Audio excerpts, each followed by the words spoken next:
Good morning, welcome to teens kitchen secrets. ഇന്ന് നമ്മളിവിടെ ഉണ്ടാക്കാൻ പോകുന്നത് വളരെ ടേസ്റ്റി ആയിട്ടുള്ള ഒരു പുട്ടാണ്. കുട്ടികൾക്കൊക്കെ പെട്ടെന്ന് ഇഷ്ടപ്പെടുന്ന വളരെ കളർഫുള്ളായിട്ടുള്ള ഒരു പുട്ടാണ്. അതിനായിട്ട് 1 കപ്പ് പുട്ടുപൊടി നമ്മൾ ഇതിലേക്ക് ഇടണേ. ആ സെയിം അളവിൽ നമ്മളിതിലേക്ക് പാലൊഴിക്കണം. പാലൊഴിച്ചിട്ട് നന്നായിട്ട് ഇതൊന്ന് മിക്സാക്കി വെക്കണേ. ഇതിപ്പോൾ ഇങ്ങനെ ലൂസായിട്ടാണ് കിടക്കുന്നത്. ഇതൊരു 10 മിനിറ്റ് നമ്മൾ ഇതുപോലെ അടച്ച് വെക്കണം. അതിന് ശേഷം ബാക്കി കാണിക്കാവേ. നമ്മൾ ഈ മാവ് പാലൊഴിച്ച് കുതിർക്കാൻ വെച്ചിട്ട് ഇപ്പോൾ ഒരു 10 മിനിറ്റ് ആയിട്ടുണ്ട്.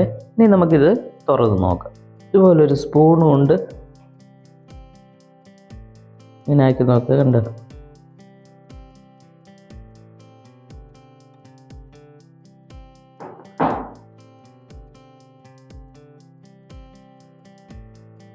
ഈ കട്ടയൊക്കെ ചെറുതായിട്ട് ഇങ്ങനെ ഉടച്ചു കൊടുത്താൽ മതി. അപ്പോൾ കറക്റ്റ് നല്ല പുട്ട് പുഴുങ്ങാവുന്ന രീതിയിൽ നമുക്കിത് കിട്ടും. കണ്ടോ? ചെറുതായിട്ട് ഇതിങ്ങനെ ഒന്ന് ഉടച്ചു കൊടുത്താൽ മതി. കറക്റ്റ് പരുവാണ് പുട്ടിൻ്റെ. വെള്ളമൊന്നും കൂടിയിട്ടില്ല. നമ്മൾ ആ പാലൊഴിക്കുമ്പോൾ കുറച്ച് ലൂസായിട്ട് കിടക്കും.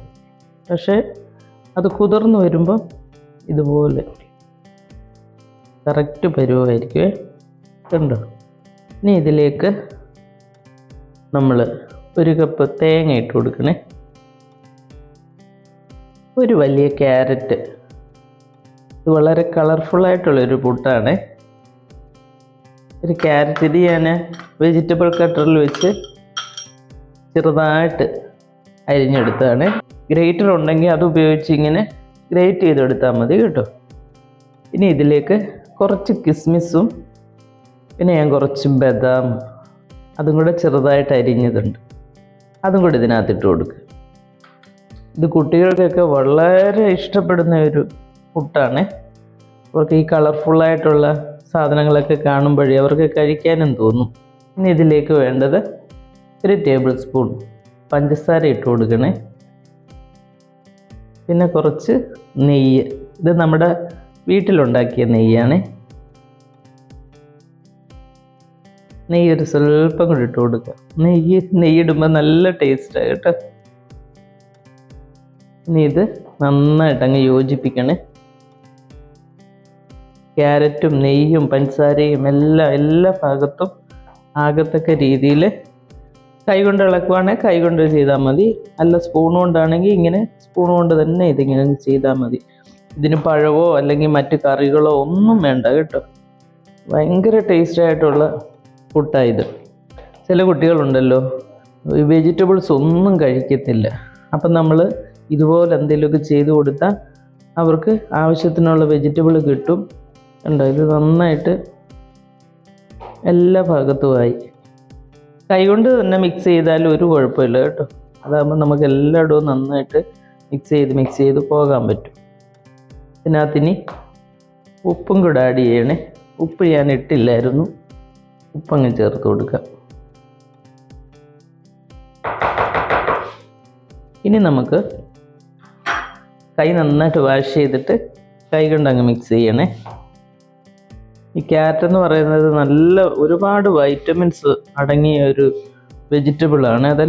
നമുക്ക് എല്ലാവർക്കും അറിയാമല്ലോ അല്ലേ? എല്ലാം കൊണ്ടും വളരെ നല്ലതാണ്. അത് കുഞ്ഞുങ്ങൾക്കാണേലും വലിയവർക്കാണേലും എല്ലാവർക്കും നല്ലതാണ്. അപ്പോൾ ഇത് നല്ലപോലെ നമ്മൾ മിക്സ് ചെയ്ത് കഴിഞ്ഞ് ഉപ്പൊക്കെ എല്ലാ ഭാഗത്തും ആകണേ. മാവ് നമ്മളിവിടെ നല്ല ഭംഗിയായിട്ട് മിക്സ് ചെയ്ത് വെച്ചിട്ടുണ്ട്. വളരെ കളർഫുള്ളായിട്ടല്ലേ ഇരിക്കുന്നത്. എല്ലാവർക്കും ഇത് നന്നായിട്ട് ഇഷ്ടമാവുമേ. ഇനി ഇതിലേക്ക് കുറച്ചൊരു തേങ്ങ ഇട്ട് കൊടുത്തിട്ട് നമ്മൾ ഈ മിക്സ് ഇതിലോട്ടിങ്ങനെ നിറച്ച് കൊടുത്താൽ മതിയേ.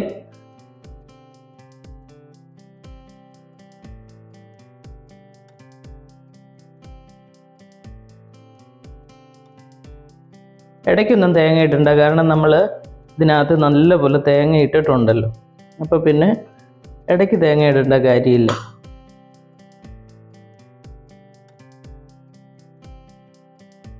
ഈ കിസ്മിസും ബദാമും എല്ലാം കൂടി ഈ ഇടയ്ക്ക് കിടക്കുന്ന കാരണം വേറെ കറികളൊന്നും വേണ്ട കേട്ടോ. ഇനി ഇത് നമുക്ക് പുഴുങ്ങിയെടുക്കുക. നമ്മുടെ വളരെ ടേസ്റ്റി ആയിട്ടുള്ള കളർഫുള്ളായിട്ടുള്ള പുട്ടിവിടെ റെഡി ആയിട്ടുണ്ട്. ഇത് കുട്ടികൾക്ക് പോലും ഒരുപാട് ഇഷ്ടപ്പെടും. കാരണം എന്താണെന്ന് വെച്ചാൽ ഇതിൻ്റെ ആ ഒരു കളറും ഇതിൻ്റെ ടേസ്റ്റും എല്ലാം കൂടെ അവർക്ക് ഒത്തിരി ഇഷ്ടപ്പെടുവേ. ഇതിനകത്ത് ക്യാരറ്റും പാലും നെയ്യും ഡ്രൈ ഫ്രൂട്ട്സും എല്ലാം കൂടെ ചേർന്ന പുട്ടല്ലേ. ഇതിന് ഒരു കറിയുടെ ആവശ്യമില്ല. ഇപ്പം പുട്ടിൻ്റെ കൂടെ നമ്മൾ സാധാരണ ചെയ്യുന്നത് പഴം അല്ലെങ്കിൽ കടലക്കറി അല്ലെങ്കിൽ ചിക്കൻ കറി, ബീഫ് കറി, അങ്ങനെ മീൻ കറി, അങ്ങനെ എന്തെങ്കിലും നമുക്ക് ഇഷ്ടമുള്ളതെല്ലാം കൂട്ടി നമ്മൾ ഇത് കഴിക്കാറുണ്ട്. പക്ഷേ അതിൻ്റെ ഒന്നിൻ്റെ ആവശ്യമില്ല കേട്ടോ. ഇത് വെറുതെ കഴിക്കാം. കാരണം ഇതിനകത്ത് പാലും പഞ്ചസാര എല്ലാം ചേർന്നിട്ടുള്ള കാരണം ഇതിന് വേറെ ഒരു കറിയുടെ ആവശ്യമില്ല. പിന്നെ നമ്മൾ ട്രാവൽ ചെയ്യുമ്പോഴൊക്കെ നമുക്ക് കൊണ്ടുപോകാൻ പറ്റിയ ഒരു ഐറ്റം ഇത് കാരണം എന്താണെന്ന് വെച്ചാൽ കറിയൊന്നും ഇതിൻ്റെ കൂടെ കൊണ്ടുപോകണ്ടല്ലോ. വെറുതെ ഒരു ടിഫിൻ ബോക്സിനകത്താക്കി ഒരു സ്പൂണുമായിട്ട് അങ്ങ് പോയി കഴിഞ്ഞാൽ സൗകര്യപ്രദമായിട്ട് കൊണ്ടുപോകാൻ പറ്റുന്ന ഒരു ഡിഷാണിത്. അപ്പോൾ നിങ്ങളെല്ലാവരും ഇത് ട്രൈ ചെയ്യണം. വളരെ ടേസ്റ്റിയാണ്. പിന്നെ പോഷകങ്ങളെല്ലാം അടങ്ങിയ ഒരു ഫുഡുമാണിത്. എല്ലാ സാധനങ്ങളും ചേർന്നിട്ടുണ്ട് ഇതിനകത്ത്. അപ്പോൾ നിങ്ങളെല്ലാവരും ഇത് ട്രൈ ചെയ്യുക. ഇഷ്ടമാണെങ്കിൽ ലൈക്ക് ചെയ്യുകയും ഷെയർ ചെയ്യുകയും ചെയ്യണം. എൻ്റെ ചാനൽ സബ്സ്ക്രൈബ് ചെയ്യാത്തവരുണ്ടെങ്കിൽ ഒന്ന് സബ്സ്ക്രൈബും കൂടെ ചെയ്യണേ. അടുത്തൊരു വീഡിയോ ആയിട്ട് നമുക്ക് അടുത്ത ദിവസം കാണാം. താങ്ക്